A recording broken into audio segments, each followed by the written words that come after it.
오늘 우리에게 주시는 하나님의 말씀은 창세기 15장 5절부터 7절까지 말씀입니다. 저와 여러분이 한 절씩 교대로 읽도록 하겠습니다. 그를 이끌고 밖으로 나가 이르시되 하늘을 우러러 뭇 별을 셀 수 있나 보라. 또 그에게 이르시되 네 자손이 이와 같으리라. 아브라함이 여호와를 믿으니 여호와께서 이를 그의 의로 여기시고 또 그에게 이르시되 나는 이 땅을 네게 주어 소유를 삼게 하려고 너를 갈대아인의 우르에서 이끌어낸 여호와니라. 아멘. 어제 본문에서 우리는 승리한 뒤에 불안하고 두려워 떨고 있는 아브라함을 찾아오셔서 격려하시는 하나님의 모습을 살펴보았습니다. 무엇보다도 아브라함은 너의 자손이 번성해서 큰 민족을 이룰 것이다 라는 하나님의 약속을 믿고 고향을 떠나온 지 벌써 15년이 되었습니다. 이제 80대 중반의 노인이 된 지금까지도 자기에게 자식이 태어나지 않은 것에 대해서 섭섭함이 컸습니다. 큰 민족은 고사하고 남들처럼 한 명이라도 자식이 있었으면 좋겠는데 그게 안 보이는 거예요. 그래서 그 당시 관습처럼 자식이 없으면 자기 집에서 있는 종 엘리에셀이라도 상속인으로 세워야 되지 않겠느냐, 그 마음에도 없는 푸념을 하나님 앞에서 합니다. 하나님은 기가 죽어서 이렇게 마음에도 없는 차선책을 이야기하는 아브라함에게 명쾌하게 말씀하셨습니다. 어제 본문 마지막 절 4절 여호와의 말씀이 그에게 임하여 이르시되 그 사람이 네 상속자가 아니다. 네 몸에서 날 자가 네 상속자가 되리라 하시고, 하나님께서 말씀하시는 거예요. 왜 너는 자꾸 차선책을 얘기하느냐? 지금 하나님의 오리지널 약속이 더디 온다고 해서 자꾸 네가 생각하는 차선책을 이야기하지 말아라. 조급해하지 마라. 답답해하지 마라. 네가 정말 원하는 게 그게 아니지 않느냐라고 하나님이 말씀하시는 거예요. 그렇지만 하나님은 의심하고 두려워하는 아브라함을 야단치지 않으셨습니다. 대신 이렇게 풀이 팍 죽어 있는 아브라함이 안 돼 보이셨는지 아브라함을 데리고 밖으로 나가서 밤하늘을 보게 하십니다. 그게 5절 말씀이에요. 그를 이끌고 밖으로 나가 이르시되 하늘을 우러러서 무별을 셀 수 있나 보라. 또 그에게 이르시되 네 자손이 이와 같으리라. 하늘을 우러러 보라고 하신 것으로 봐서 그때까지 아브라함은 집안에 앉아서 걱정이 땅에 꺼지면서 한숨을 쉬면서 땅바닥만 쳐다보고 있었음이 분명합니다. 하나님은 그런 아브라함을 데리고 나가셔서 시원한 밤하늘을 보게 하셨습니다. 그리고 말씀하시기를 네 자손이 밤하늘에 빛나는 저 수많은 별들같이 많을 것이다. 2장 뒤인 17장에서 하나님은 아브라함의 이름을 아브라함으로 바꿔주시죠. 아브라함은 한민족의 아버지지만 아브라함은 many nations, 열방의 아버지입니다. 자기를 한민족의 아버지로 보느냐 열방의 아버지로 보느냐 어떻게 보느냐 하는 것은 그 사람의 인생 전체의 향방을 결정합니다. 우리가 비전을 잡는 게 아니라 비전이 우리를 잡아줘요. 우리의 가장 큰 야심도 하나님 보기에는 유치합니다. 하나님은 하나님 사이즈의 비전을 우리에게 주시면서 우리로 하여금 현실에 대한 거룩한 불만족을 주십니다. 물론 하나님을 믿으면 우리는 천국에는 갑니다. 그러나 그게 다는 아닙니다. 우리는 뭔가 이 땅에서 하나님의 위대한 일을 하게 될 것입니다. 하나님이 우리를 구원하셨을 때는 비전의 삶으로, 의미 있는 삶으로 우리를 초대하시는 것입니다. 그러므로 하나님과 함께 가는 인생은 안전하지는 않지만 거룩한 모험의 인생입니다. 단순히 우리 가족 잘 먹고 잘 사는 것으로 한 세상 끝내는 것보다 더 크고 아름다운 사명이 우리에게 주어져 있음을 믿으십시오. 그것을 깨달을 때 우리는 다람쥐 쳇바퀴 도는 것 같은 매일매일의 일상의 매너리즘을 박차고 일어나서 거룩한 꿈을 꾸게 되는 거죠. 새로운 기회를 개척하면서 제게 주신 하나님의 마음이 지금까지도 생생합니다. 처음에는 작게 시작하지만 이 교회는 좁은 한국에서만이 아닌 아시아와 세계로 뻗어나가게 될 것입니다. 우리와 모든 민족에게 하나님의 복음을 전하는, 주님 다시 오시기 전에 지상 명령을 완수하는 세계 복음화의 천병 같은 그런 교회가 될 것입니다. 그리고 우리 세대 못한다면 우리의 자녀 세대에서 할 것입니다. 우리의 자녀들이 부모 세대보다 더 뜨겁게 예수를 믿고 하나님의 일에 헌신하게 될 것이다. 우리 자녀 세대의 부흥이 부모 세대의 부흥을 초월할 것이다라는 확신을 하나님께서 심어 주셨습니다. 저는 그래서 교회를 위해 기도할 때마다 그 비전을 붙잡고 항상 기도합니다.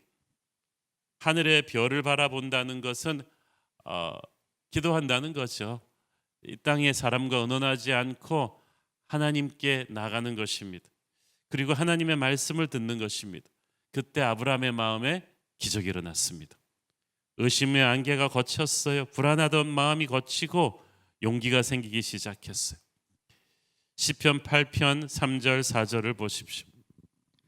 주의 손가락으로 만드신 주의 하늘과 주께서 베풀어 주신 달과 별들을 내가 보오니 사람이 무엇이기에 주께서 그를 생각하시며 인자가 무엇이기에 주께서 그를 돌보시니까. 아브라함은 자기를 친히 찾아와 격려해 주시는 하나님의 말씀을 들으면서 감사해서 눈물이 핑 돌았습니다. 그리고 자신의 늙은 나이와 불안한 처지를 다 잊었어요. 우리가 하나님의 말씀을 들으면 우리의 불리한 조건과 상황을 다 잊어버리게 됩니다. 불안하고 힘든 가운데서도 하나님을 붙잡는 믿음을 가지면 우리는 이 힘든 현실 위로 날아오를 수 있습니다. 비참한 생각, 열등감, 이러다 내 인생 끝나버리지 않을까 하는 불안감과 좌절이 다 사라지는 거예요. 그리고 하늘의 찬란한 별들처럼 하나님의 꿈이 다시 한번 강렬하게 우리를 사로잡게 되는 것입니다. 그런 역사가 저와 여러분에게 있기를 축원합니다. 아브라함이 경험했던 것처럼 우리도 믿기 어려운 승리를 거둔 뒤에 어느 정도까지 성공한 뒤에도 남모르는 불안감이 있고 두려움이 있습니다. 이제 그 다음 스테이지는 어디로 가야 하는 것인가?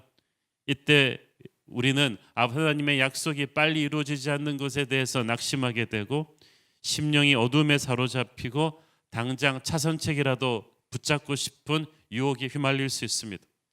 하나님의 약속에 대한 의심과 회의에 빠지는 것은 신앙인에게 참으로 힘든 위기입니다. 바로 이때 우리는 아브라함처럼 기도의 자리에 나가서 하늘을 우러러보며 하나님을 새롭게 체험하는 경험을 해야 하는 것입니다. 상한 심령 안으로 하나님의 임재가 오십니다. 땅의 문제를 보는 것이 아니라 하늘의 별을 보면서 하나님의 신실하심을 체험하는 경험, 하나님의 나를 향한 변치 않는 사랑을 다시 한번 확인하는 경험을 오늘 기도하는 여러분이 느끼실 수 있게 되기를 축원합니다. 6절을 보니까 아브라함이 여호와를 믿으니 여호와께서 이를 그의 의로 여기셨다고 했어요. 여러분, 믿는다는 단어가 성경에서 제일 처음 사용되는 곳이 여기입니다. 그런데 빨간 동그라미를 해놔야 돼. 믿는다는 단어가 창세기 15장 6절에서 제일 먼저 나옵니다. 아브라함이 믿기로 결심합니다. 다시금 하나님을 신뢰하기로 마음을 굳힙니다. 그러니까 의심과 불안감과 두려움이 사라집니다. 말씀은 내 안에 믿음을 심습니다. 그리고 믿음이 두려움을 사라지게 합니다. 상황이 호전돼서 두려움이 사라지는 게 아니라 믿음이 내 안에 두려움을 사라지게 합니다. 하나님의 말씀을 받았기 때문에 믿음이 생긴 것이고 믿음이 생겼으니까 두려움이 사라집니다. 아브라함이 여호와를 믿으니 여호와께서 이를 그의 의로 여기시고, 하나님께서 아브라함의 믿음을 보시고 그를 의로 여기셨습니다. 의라는 것은 사실은 그렇지 않지만 완전한 것으로 간주해 준다, 봐준다는 뜻이에요.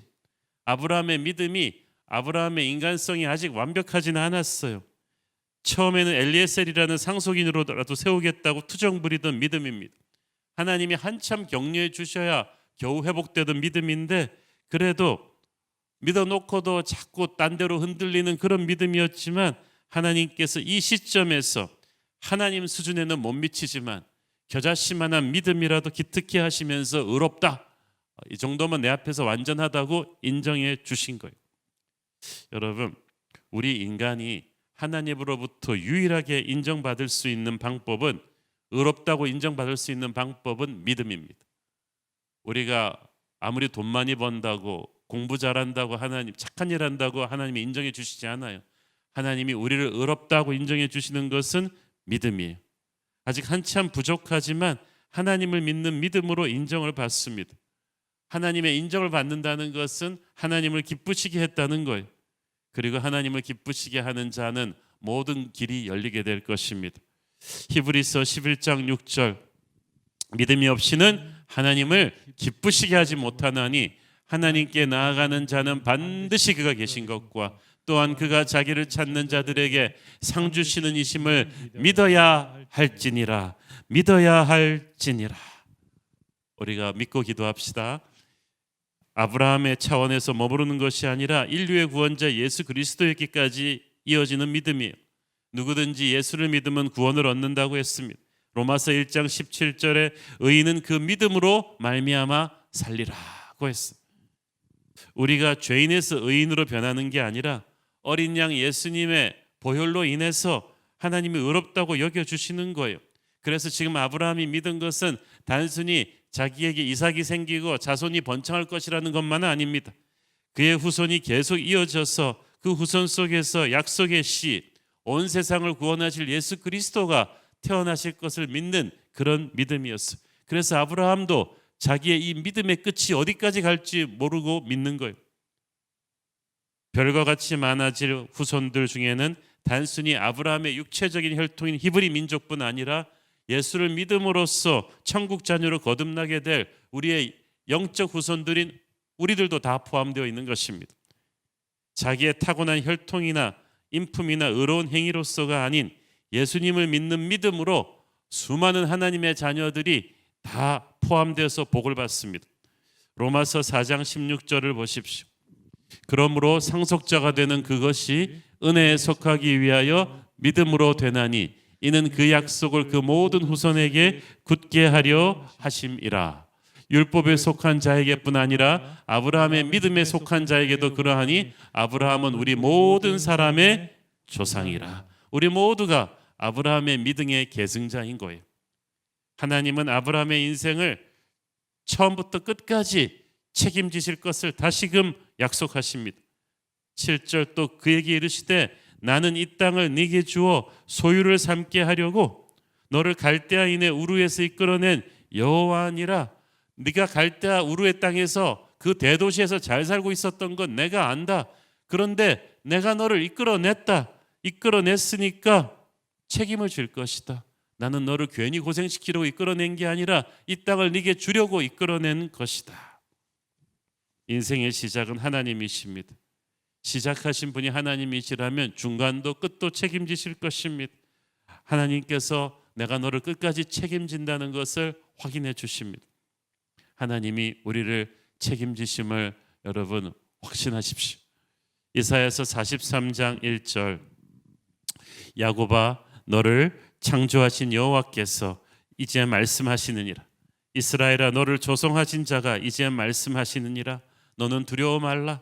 내가 너를 구속하겠고 내가 너를 지명하여 불렀나니 너는 내 것이다. 사랑하는 여러분, 우리의 인생은 그냥 막 되는 대로 흘러가는 배가 아닙니다.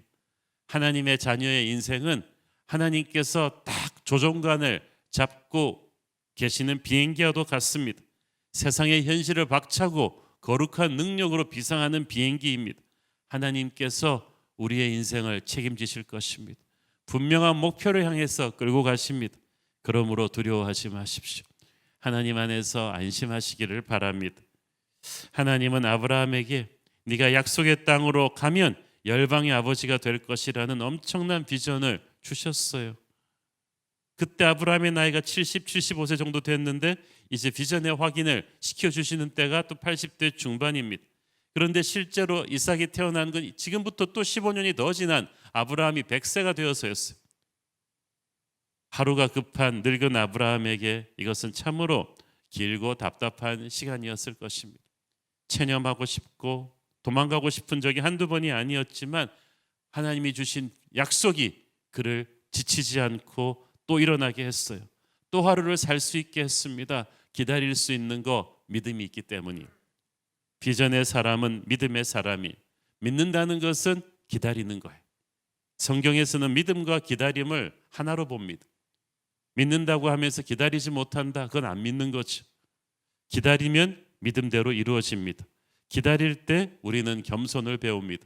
기다릴 때 우리의 영혼이 낮아집니다. 기다릴 때 우리는 기도를 배웁니다. 기다릴 때 우리는 헌신하게 됩니다. 겸손한 자에게 하나님은 은혜를 주십니다. 유한한 인간이기 때문에 우리는 무한하신 하나님을 기다림이 마땅하죠. 하나님을 기다리면서 우리가 참 주제 파악을 합니다. 보통 우리가 기다릴 때는 우리가 좀 낮아지는 자기 자신을 발견하잖아요. 병원이나 공공기관에 가서 줄 서서 기다려야 하는 상황을 보면 알 수 있어요. 사회에서 돈 있고 힘 있는 사람들은 특히 잘 기다리지 못합니다. 진짜 자기가 남보다 더 급해서가 아니라 내가 누군데 기다려라는 자존심 때문이에요. 그 자존심이 이 기다림의 기간 동안에 깨어져야 되는 거예요. 기다린다는 것은 내가 아무것도 아님을 인정하는 거예요. 내가 이 상황의 주인이 아니라는 것을 인정합니다. 그래서 우리가 기다리고 기다릴 때 내 인생의 주관자는 내가 아니라 하나님이심을 인정하는 것입니다. 그는 하나님이시고 나는 먼지보다 못한 인간이다. 이것이 겸손이고 이 겸손한 자의 마음이 딱 될 때 하나님은 우리의 소망을 이루어 주십니다. 잠언 13장 12절을 보십시오. 소망이 더디 이루어지면 그것이 마음을 상하게 하거니와 소원이 이루어지는 것은 곧 생명나무니라. 정말 기다림이 오래가면 마음이 상하죠. 오늘 여러분 중에 아브라함처럼 뭔가를 이루었지만 또 속으로 불안한 분 있습니까? 전쟁은 이겼지만 정작 자신이 가장 갈망하는 자식은 생기지 않아서 섭섭했던 아브라함처럼 인생의 한쪽 문은 펼리고 있는데 또 한쪽 면 가장 원하는 결정적인 것은 열리지 않아서 답답해하는 분들이 있습니까? 하나님은 반드시 약속하셨는데 이게 너무 시간이 지나도 안 이루어지니까 내가 인간적인 방법이라도 동원해서 뭔가 좀 차선책을 택해야 되지 않겠느냐고 생각하는 분이 있습니까? 그러면 여러분이 아브라함이 오늘 하나님이 하늘의 별들을 보여주시면서 기다리다 지쳐 상한 마음이 저와 여러분에게 말씀하고 계십니다. 두려워 말라. 낙심하지 마라. 나의 약속은 변하지 않았다. 내가 너를 지켜줄 것이다. 너를 축복할 것이다. 너를 향한 나의 생각은 재앙이 아니라 평안이다. 너의 장래에 복을 주려 하는 생각이다. 하늘의 별들 같은 축복이 반드시 나의 때가 되면 너에게 온다. 조급해하지 마라. 포기하지 마라. 절망하지 마라. 두려워하지 마라. 아브라함에게 들려주셨던 이 하나님의 음성을 오늘 우리도 듣고 다시 소망을 갖게 되기를 축원합니다. 기도하겠습니다. 주님 은혜를 감사합니다. 하나님께서 아브라함에게 낙심하고 있는 아브라함에게 비전의 확인을 시켜주셨듯이 오늘 우리에게도 약속을 확인시켜 주시고 다시 일어날 수 있는 힘을 주셔서 감사합니다. 예수님 이름으로 기도했습니다. 아멘.